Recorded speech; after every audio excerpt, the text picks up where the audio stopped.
Breaking news. A brand new Fox News poll released just seconds ago has Donald Trump surging to an 18-point lead over Ted Cruz, also with record support for the Republican nomination. Donald Trump now leads the pack at 45%, followed by Cruz at 27% and Kasich at 25%. But Hillary Clinton losing her lead. The Democrat race, of course, now tightening. She is only 2 points ahead. 48% to Bernie Sanders at 46%. Now, this, of course, compares to a 13-point lead she had just 1 month ago. John Kasich, he performs best in a head-to-head matchup against Hillary. He's 9 points ahead of the Democratic frontrunner. But Trump, according to this poll, loses to Hillary 41% to 48%. And 65% of voters say Donald Trump doesn't have the temperament to serve effectively as president. But 62% think Hillary Clinton does have the proper temperament. Joining me now, Daron Shaw, Tammy Bruce, and Jessica Tarlov.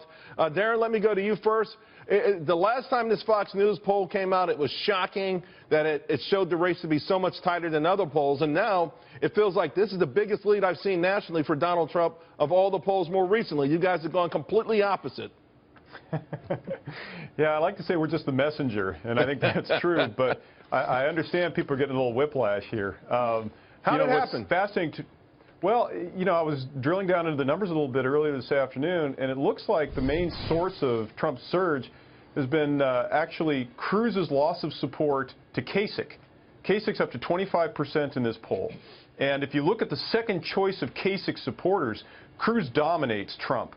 I think he's up 55 to 24 amongst Kasich supporters if you eliminate Kasich and ask where they'd go. So it looks like what's happening is that there's a little bit of lack of settlement on the Republican side. Those who are against Trump, where do they go? And Kasich seems to have become a more reasonable or a more attractive option. Now, it's not the whole story, but it's a big chunk of it. No, Tammy, that's really interesting considering the victories that Ted Cruz had, particularly coming out of the West. But there has been this argument or debate, if you will, who's Kasich hurting the most? This underscores it. He's certainly hurting Ted Cruz the most. Well, I think so, but Kasich's in the similar position as Sanders in that people in the media have generally ignored him.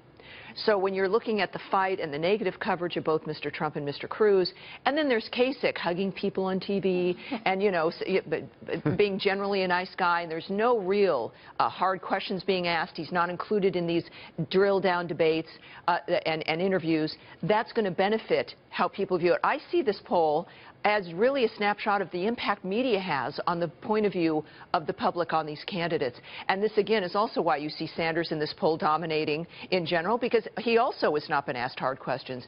I'm also interested, though, with all of these things about temperament and who can be a good leader.